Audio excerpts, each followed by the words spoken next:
I'm the dictator you were fighting against. It's like,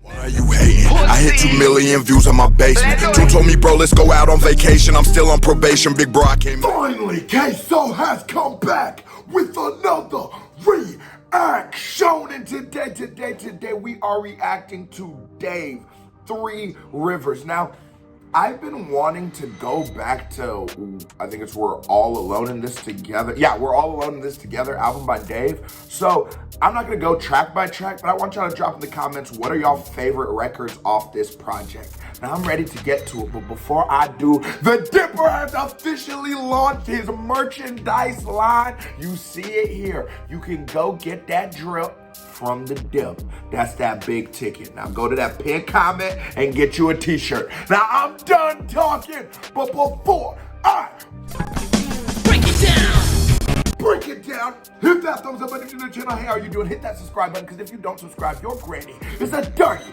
stinking little bitch. We popping off. Let's get it.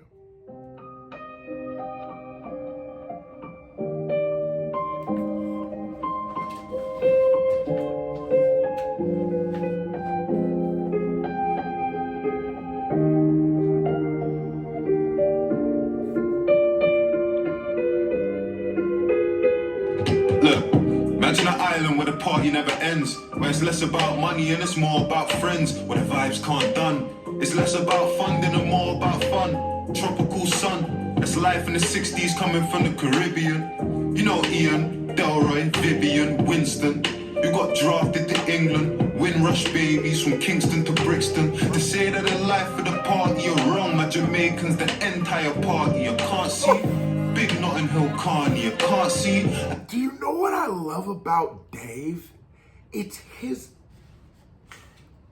There's a pocket in music that not every artist is able to exist in, because it takes so much confidence. It's where you always exist above the decimals of bass. Like, so you're never getting drowned out. These aren't bass heavy songs. You are just hearing this man shit.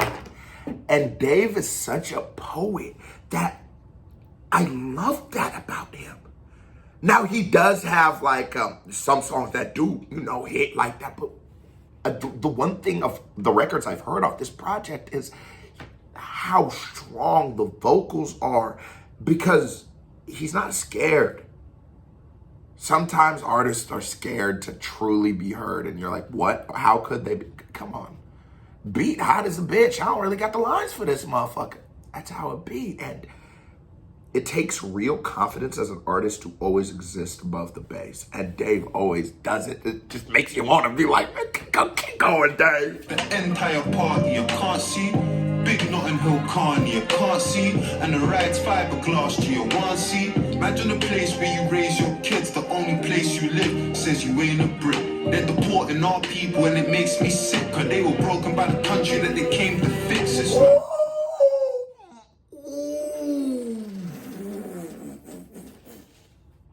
Oh, Dave wanted I see why y'all fuck with it one. You wanted a real okay, let's talk then. Let's get the bars one more time. No. The country that you came to fix. Hold on. In a place where you... Cause you ain't, hold on. You're wrong, my Jamaicans, the entire party, I can't see.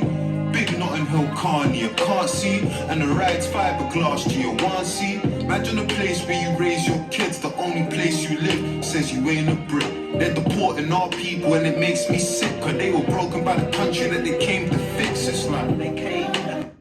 Oh. Let's just talk about those bars.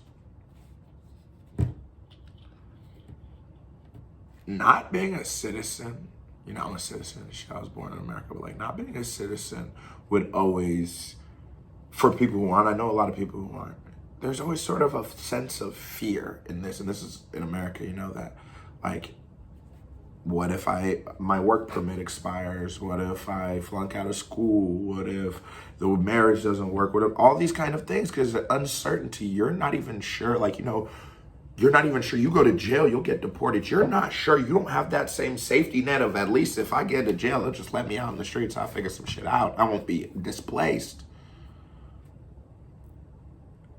And so Dave is painting an island, a utopia. Like, he's like, this is the perfect island. And here his kids will grow up with that safety net, not having to think about shit like that. I swear to God, I could count like 10, 15 of my friends that have been deported because, you know, I'm Nigerian and shit. A lot of my niggas, like in Lincoln, are fucking Sudanese or wherever, just from different places across, you know what I'm saying? So I know a lot of my friends that have gotten deported and got sent back to land, or might not got sent back to exactly where they were from. It might got sent back to Egypt or some other kind of place. And it's a very scary reality that some people have to deal with. And Dave articulates it in a way that, like, you're almost like, if you understand what he's saying, you're able to experience it. You're able to feel it. And Dave's never been deported, but it affects him. Those things bother him. I think as human beings, atrocities around, now some niggas, they need to get for it, but not really. I don't think so. I don't think you should just be like, why can't they just go to jail like everybody else? Dave shining light on shit that needs the light, and that's what rap was for. That's what rap is about. That's the culture. Invitation. Secret, only place in the ride's fiberglass to your one seat. Imagine a place where you raise your kids, the only place you live. Says you ain't a brick. They're deporting our people and it makes me sick. Cause they were broken by the country that they came to fix. It's like they came. Then they were broken by the country they came to fix. You know, this country was built by immigrants. I don't know how Britain was built, but it's not so. It was built by people, you know what I mean? And so how can we just treat people like animals, throw them in those camps and like, bro, do you see how people are treated when they're deported?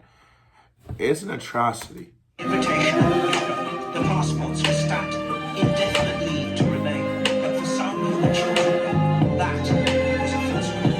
37 years of paying taxes and I just said that I was a legal. I came to England at the age of 10 and I've lived here all my life. Imagine a world that's flawed and full of evil, where dictators and leaders are persecuting your people. The bodies of the innocents are piling to the steeples. The ironic part is they're preying on the feeble. That's life in the 90s. You're Eastern European and you're seeing people dying because they're fighting for their freedom.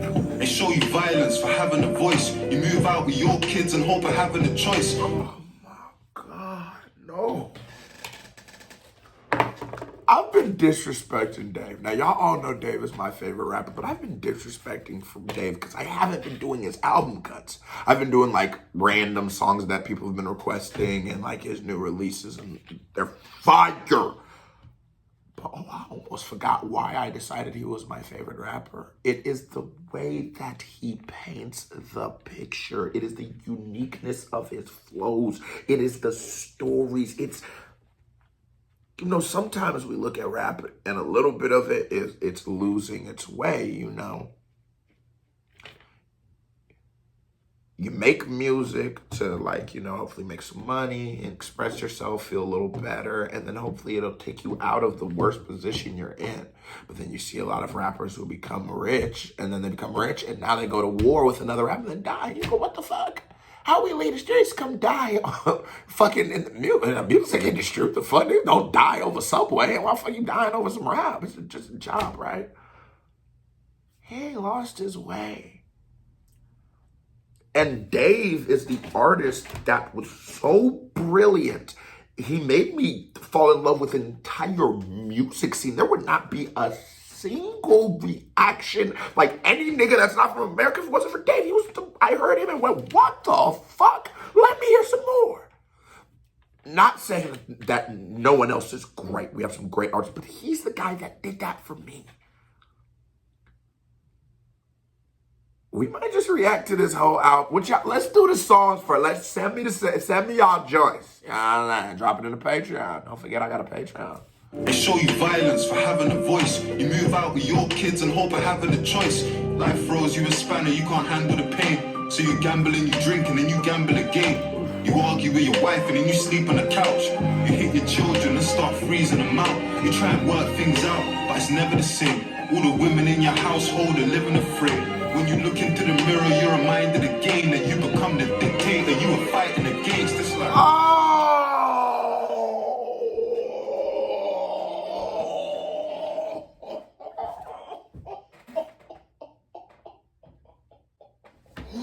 my God, this nigga still.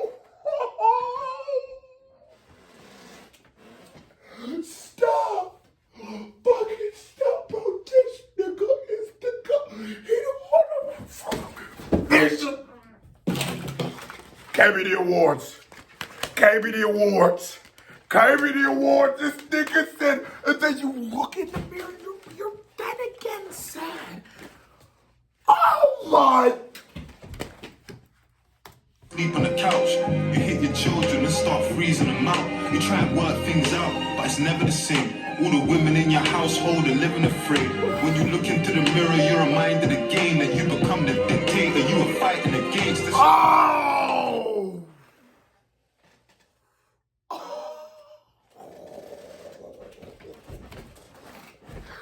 This nigga. Oh, bro, so a lot of times I would use that conundrum, that little catch-22. I call it the Matrix, right? And it's any system we create intentions to be good that eventually become the exact reasons why we are unhappy, right? The guy was going through shit, and going through shit hardened him, but hardened him to a point of too much. And so he couldn't treat people right. And so he abused his family and created an environment of just hostility and hatred. This was the freedom fighter that was fighting against the man, but the man won. It's not an easy fight. You don't see too many freedom fighters just make it out. It's not an easy fight. The man is very strong, very established, or the system, whatever it is. So after you lost, you look in the mirror and you're reminded of everything that you hated or that you hate. You've now become it. It's when people do drugs, do you think that they want to be homeless crackheads? No, they just wanted to, maybe they wanted to feel something. Maybe they were missing something. Maybe they wanted to just have some fun. And then when they did it, they realized maybe it filled a gap for something that I lost. But then this drug addiction spirals so out of control, I have now become the homeless person. So the thing that I used to fill a hole has now deteriorated everything else, and the hole isn't actually even filled. Dave, again, so brilliantly, just, every time I listen to him rap, I'm like, this nigga is one of the greatest minds in music history, genuinely. Like, the guy is just so, like, damn, this nigga's good, bro. Reminded again that you become the dictator you were fighting against. It's like,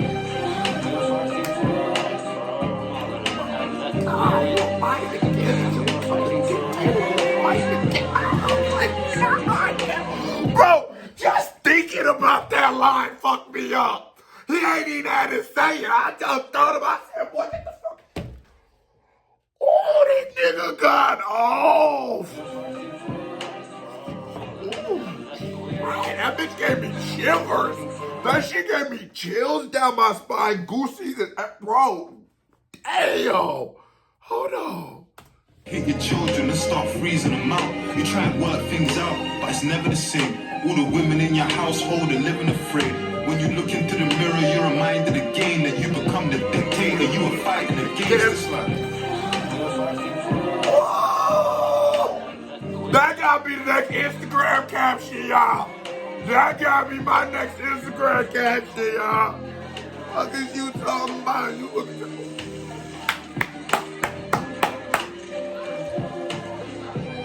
I'm missing the whole. I'm sorry. I know there's a news clip going right now, or some. I can't really hear it. But boy, y'all know that one of the craziest lines I ever heard. Look, imagine a world that's fucked and untrue, where the many pay a price for the few. And every day the sun rises a little later. That's how it is when your oppressor is your liberator. That's right now living in the Middle East. Praise Allah for the peace.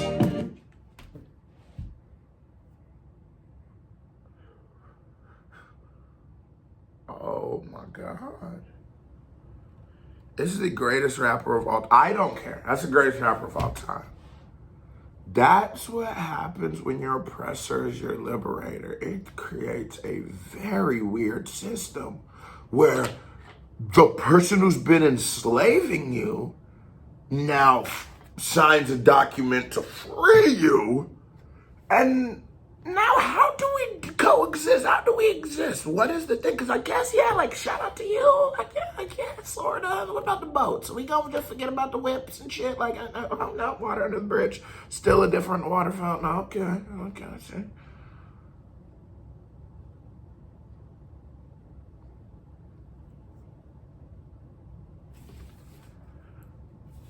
It's like I don't know. It's like it's God's work. This is God's work. This is the universe. This is a genuine, like you're watching a miracle, bro. He's speaking. He's speaking the good word. He's speaking something like, it's just such an experience. It's just such a like, when Dave's hitting, like, obviously he has songs I haven't heard one that I just didn't like the Tequila maybe, but I still like that as I'm going back and learning more about Dave, but I've never listened to that song again. But when he hits, it's like the stars all align. When Dave is in his bag, it's that moment. It's that moment. Death from a sky little with stars. You run away with your kids so you can give them a chance. But your asylum has got you in a little the Middle East. Praying your oppressor is your liberator. That's right now living in the Middle East. Praise Allah for the peace. Death from a sky little with stars. You run away with your kids so you can give them a chance. But your asylum has got you in a different war. Because the British want to know what you're living it for. We rely. So oh shit. So now he's talking about the immigrants in Britain from the UK. And you know, I keep using these American equivalents because I grew up in America. But he's saying that you are now came from where you came from to here and now treated badly. And how are they to feel? When you come here, when there's a war and then they gave you that maybe refuge or something, because, you know, refugees, or I'm not saying everyone is, but there is, you know, in the world. And they've given you refuge, but then you come here and the camp is shitty. The toilets don't work. There's no plumbing. You're fed shit, you know. You don't even speak the language. You're treated like shit. So it's just, some of them are like prisons. And then how do you feel? And then they let you out in the world and you hear racist comments and people treat you like you might be you know what I'm saying, all kinds of things. And how are you to feel? Because these people did offer me refuge, but as soon as I walked into the house, they then just proceeded to spit in my face and beat me. The reason I say that this is God's work is because this is not a plight of mine. This is not something I go through. It's not something that I really think about. But maybe I should. I say it's the universe because the universe needs help, you know, sometimes. Or sometimes it calls out. Maybe we should think about them right now. Maybe we should send healing energies. Maybe we should do something. Maybe we should have some money, man. You know what I mean? All right, we gonna say some prayers. I don't got no money. Migration more than ever before. They're key workers, but they couldn't even get in the door. When you're at heaven's gates, we telling the Lord. You wouldn't even us, but they couldn't even. You're living it for. We rely on migration more than ever before. They're key workers, but they couldn't even get in the door. When you're at heaven's gates, we telling the Lord. You wouldn't even let a kid into some steadier shores. That's a life they may never afford. Surely you would want to give your people chances that were better than yours, no? Real shit. We must, like, you don't, when you're treating this little kid different, teachers, the school systems, they get put in like ELL to learn English and shit like that. But you know how y'all be treating the kid who don't speak no English in class. You know how y'all treat them. I can honestly, I done did some egregious things in life, never did it. 'Cause, nigga, you know, I'm bilingual. I got it. I felt them for real. But y'all know how y'all used to treat that little nigga. So, and we're kids then, you know. But like, don't forget that. Look at it. Feel for them. Look at their experience. Why would you not? Why, if the country you come from might have wars every now and again, might not be the safest place, the standard of living might be a little lower, would you not do that for your kid? Would you not try to make it better for your kid? And Dave just sort of slaps you in the mouth with it because, you know, we all live in our realities. And like, if you never look out of your reality, we try our hardest to make our realities good. And then when they get sort of good, it'd be good if we went and helped everybody else's reality get a little better, you know? Pay it forward. 12,000 children have been killed in the region. The children here have just been Damn. the escalation is 6 million. Damn. Perhaps as many as 3 million are not living in their own homes. Up to 2 million children are not going to attend school. The opportunities of this generation have been changed forever by this conflict. I got a homie, rest in peace, man. That nigga told me when he came here from the land, from where he's from, that he was on the camp. And so he said where he was from, motherfuckers used to just keep something on him, like a machete or something. So he said that when he had the camp, everybody just came there from there, so everybody just used to keep something on him. I don't think they had machetes, but something on him, like a little poker, you know. This kid's he's like 7 at this time.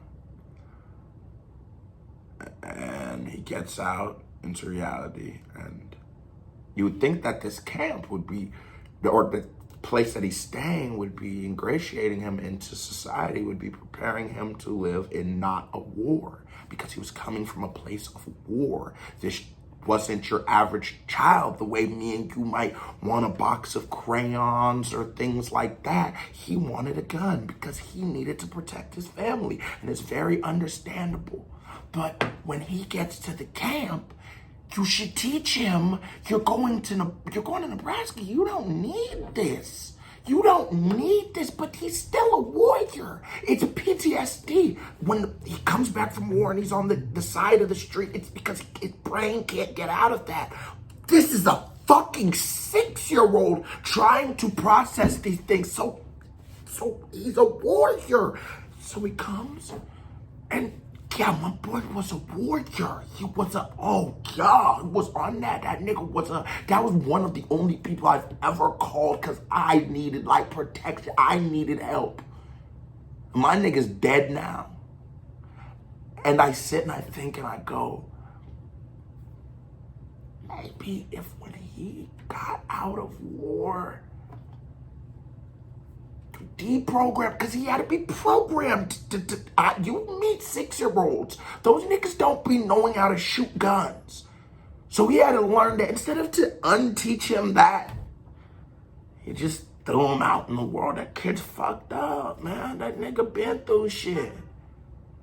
And he's dealing with other people who are fucked up and been through shit. And sometimes, you know, shit happens.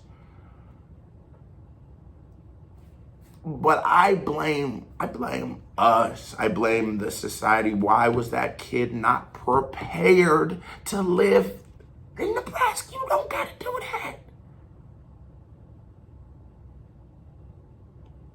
But the worst thing was, his reality was that.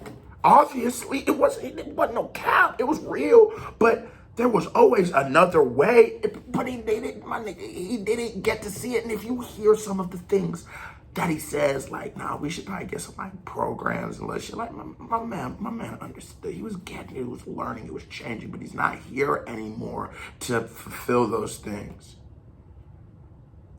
Because he was a warrior for his whole life. He never got to be a kid. We should think about these things.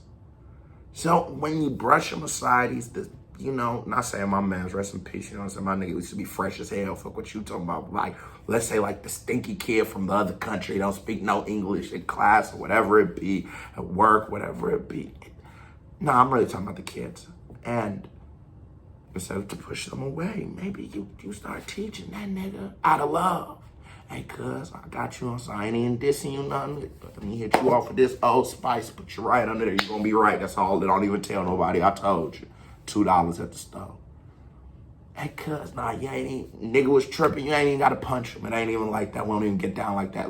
You gonna go to jail here. Or that nigga gonna punch you back. Or really, that nigga might shoot your shit. You ain't even need to do that. You just keep it pushing. You know, prepare him for the life in society. That is what I'm saying. Listen to those stats that were being read. It was like 15,000. Like, what the fuck? These are kids.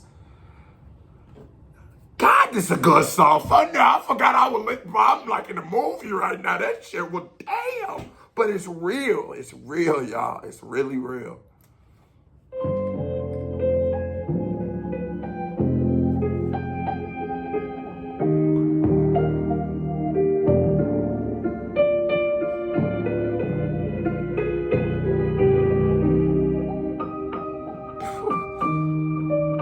This a heavy ass record, man. You can't even take your shades off of this shit, man.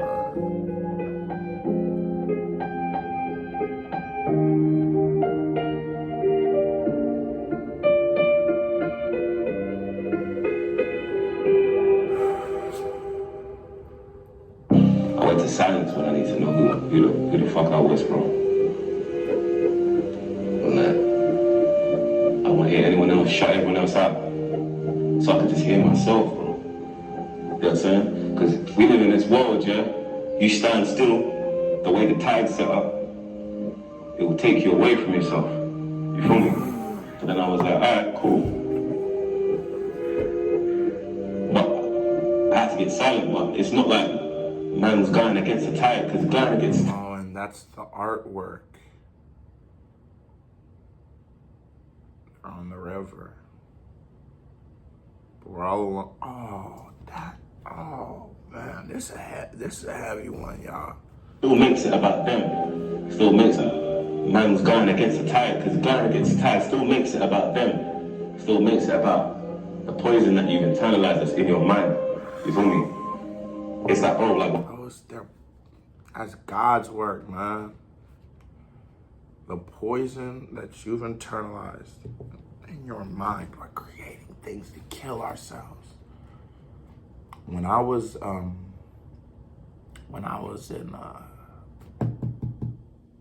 11th grade, when I was in Boys Town, it's a group home, but I had this little counselor, and I told her, she said, when you was little, what you want to be? She said, I said, I don't know, like a financial analyst. That's why I used to tell people, I wouldn't tell people I want to be an artist because it's just long conversation I don't want to have. She said, no, you don't. I said, okay, yeah, no, I don't. She said, what you want to do? She said, I want to make music. I want to make entertainment. I want to make content. She said, no, that's like a profession. What do you want to be? And I said, all right, when I was little, I really wanted to be an outlaw. Like, Jesse James shit. Really a gangster. Well, I'm just gonna be a gangster. But I did white shit. I thought an outlaw. She understand what I meant. And she said, and you are. I said, no, you're too kind. He said, I know. It's why you're talking to me right here in a group home away from your family. Because you are an outlaw. You can't even exist in society. Jail wasn't enough for you. That's when I learned about self-fulfilling prophecies. That's what she taught me that day. A lesson I took on forever. So I stopped saying things that a reality I didn't want. I didn't say things like, I can't wait till a nigga come in here, I'm gonna smoke his ass. Cause I would prefer not to. I don't say I'm a demon no more. We used to call ourselves demons, and we were acting like it. I don't say that no more. I'm not a demon. I'm God body. This God work. You gotta be careful. You tell yourself you're ugly. You tell yourself you're fat. You tell yourself you're not good enough. You tell yourself that this is the best I'll ever be. You tell yourself that shit. You're creating a poison in your head you'll live with. And I was too ignorant to realize that. Why the fuck am I flattered by being an outlaw? Nigga, I wish I was in high school. Shit, I had to go to like a prom in fucking a group home. I was popping, I ain't gonna lie, but still, I want to go with my friends. My image war. When this is even war, it doesn't even like me. It's not even for me. It's not taking me. Image war. When this is even war, it doesn't even like me. It's not even for me. It's not taking me where I want to go. It's not taking me where I want to go. It's who the fuck I am, bro. You know what I'm saying? It's like the tide will tell me that being black is an obstacle. You know what I'm saying? I had to switch rivers, bro. And say being black is an asset. That's what I'm saying. I stopped telling myself I don't call myself even like a street nigga no more, bro, because I don't want to be that. I said I'll be on the YouTube with it because that's what I want to be. I'll be saying I'm gonna have 1 million subs. I've been saying I was gonna have 50,000 subs way before we had 50,000 subs. I just know it because I was gonna speak it into existence. I was going to whatever the fuck those hippies be calling that, but that's changing the river. There's multiple rivers of thought. There's multiple journeys, pathways. It's just a metaphor, but there's multiple ways you can look at anything. And it's glass half empty or it's glass half full. Is being black my experience? Is being black my oppression? Is being black when people pull me up, when I get pulled over, the way I'm treated a little different, the way I'm looked at at being stores? Or is being black the beauty of my color? Is it the way my hair looks? Is it how I'm just better than a lot of people in basketball and I'm not even that good? I don't know. It's the history, it's the heritage, it's the way we talk, it's the way we walk, it's the way we look. It's the way we can just be in the sun, boy, we ain't gonna burn. That's life. How could I not be able to be with the sun? I love it. That's my experience, you know? And that's what being black is for me. But you could always look at it as, I might make less in jobs. I'm gonna have to work twice as hard for half as much credit. Everyone's gonna look at me as a criminal in this society. But that's some bullshit. That's not even true. That's glass half empty bullshit that doesn't exist. You gotta look on that river because once you start looking like, nigga, it was always an asset. Fuck was I talking about? Who I am because I'm black. And I love everything about it. You feel me? And that's who the fuck I am. That was a certified vibe check. Probably Dave's best song, or my favorite, Three Rivers. That was an experience. Make sure you go to that pinned comment, buy a shirt. KBD family, watch this videos long, hit that thumbs up button, hit that subscribe button. You're just a hoe, so stop being a hoe. Pin videos, KBD family, music video. Love you. Another reaction. Love you again. I'm gone.